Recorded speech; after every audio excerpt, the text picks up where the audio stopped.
All right, guys, so in our last video, we made an oil pot. This guy right there. What you guys didn't know is when I was making that, there was something going on behind the scenes. I was in the process of getting another machine.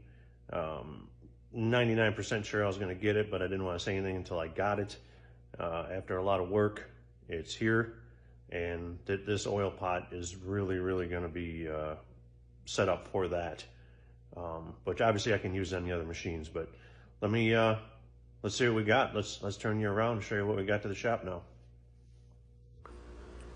Well, marketplace strikes again, guys. Let's go get a pantograph engraver. Little quick. Yeah, so here we are in this guy's basement. Yeah, they obviously took this thing apart to get it down in there. This is a 1,200 pound machine. It's kind of ridiculous heavy.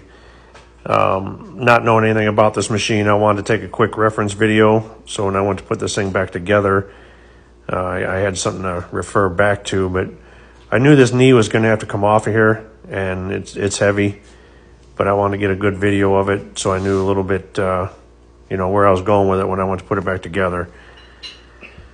So here we are coming up top here, and these bars here, there's little graduation marks on there, measuring marks.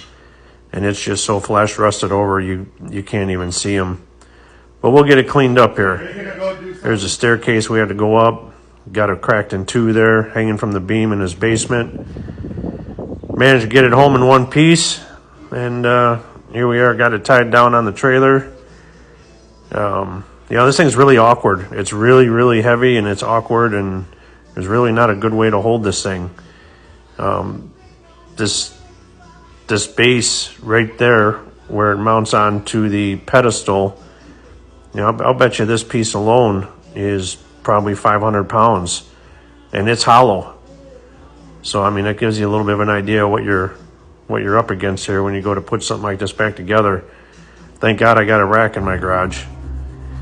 Oh, here I am here, a little Scotch-Brite and some penetrating oil, getting all the flash rust off of it. And these dovetails, the V-ways here, you can tell if they've got a lot of wear on them because they won't have the factory scrapings on them.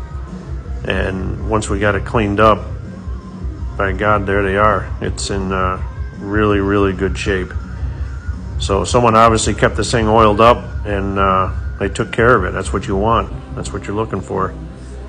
Well, we're lowering the pedestal down here, getting it so we can get it a little more manageable. We managed to get it put back together there.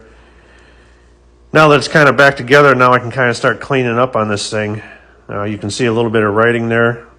But still, again, no graduation marks. You'll see them once we start getting it cleaned up with some Scotch-Brite. It turned out pretty decent. She was rough. You sit down in a basement with raw metal, it's going to rust up.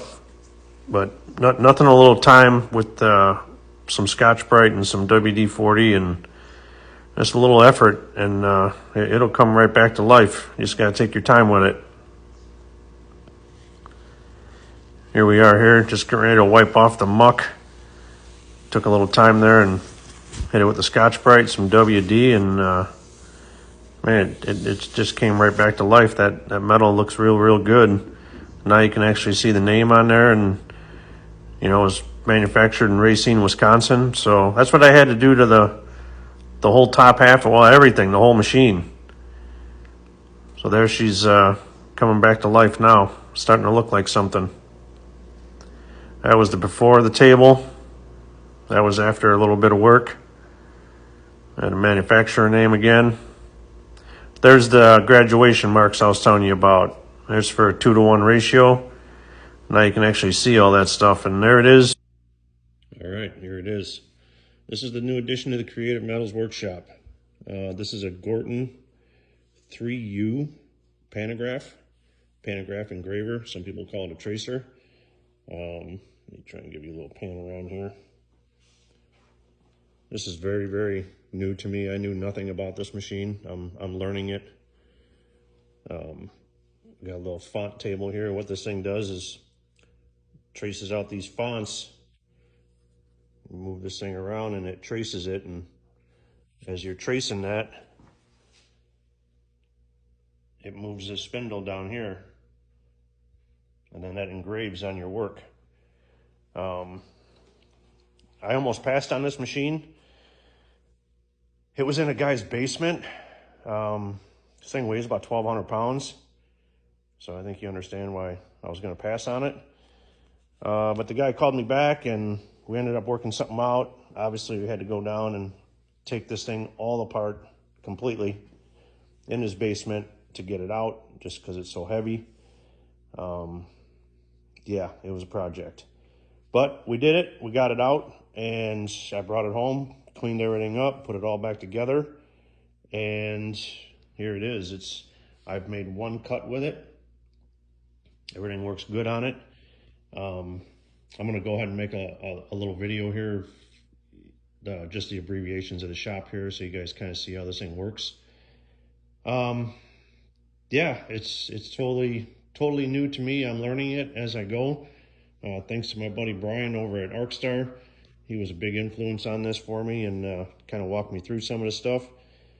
So it's going to be a cool addition to the shop, and I got some videos and some pics of when we tore it down in the basement, what it took to get it out of there. After I got it home, a little bit of videos putting it back together. So I'll try and condense the content so it ain't crazy long, but this was a project. This was a huge project getting this thing home.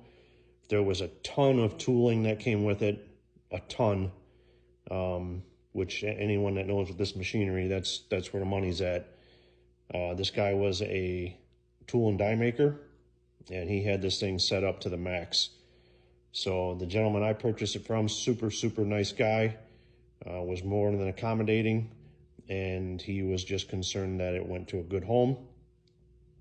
So yeah, anyway, we struck a deal and got it all apart, got it home, and I spent probably a day just cleaning this thing up because it was sitting in a basement. Everything was kind of flash rusted, but you can see she's looking pretty good now. This is a 1952. This thing was brand new when the Korean War was going on. You look at the motor, it's got little oil cups to oil the bearings. You don't see that anymore. Runs on a little round cloth belt. And man, is it quiet. So yeah, let me get this thing set up here. I'll get you guys on the tripod and let you see how this thing works a little bit.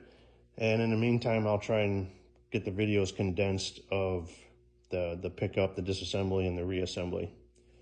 So hang around. All right, guys, so what I'm gonna do, I'm gonna take the tripod, I'm gonna set it up somewhere over here to where you guys get like a bird's eye view of what's going on this tracing end here. I'll be tracing out these fonts just so you can kind of see what's going on with the stylist and how it works. And then I'll move you over to the cutter so you can see what's happening with the cutter when I move this tracer. Hopefully I can get you guys a good view of it, and that'll help explain it a little bit. So let's get you set up. All right, guys, remember our oiler? Well, this is where she shines. We'll put some oil on there so when we're engraving, keeps a bit nice and cool. And when you got a big mess going on there while we do it. So that's what this guy was kind of made for. Dab her in there, throw her back.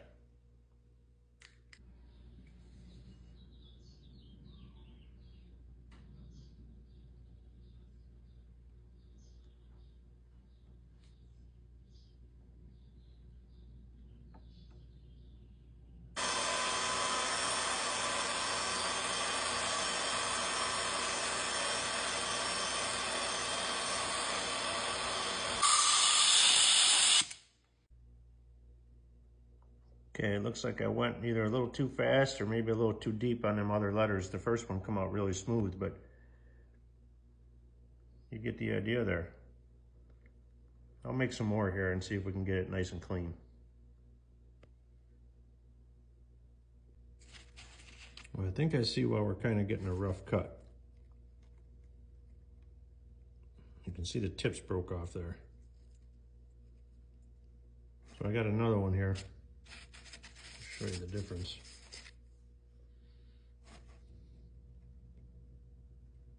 We'll try and put this one in there, see how good it does. All right, so after some trial and error, I think we got her dialed in here. You can kind of see that bottom row looks nice and clean compared to the upper ones. I think the difference between a new bit and getting the depth right, which is only about 7/8 thou, it's not very deep. But boy, it sure come out nice. No burrs on that one. So it looks like we got a baseline to go off of now. So I hope that helped you guys out and see what's going on here with this thing.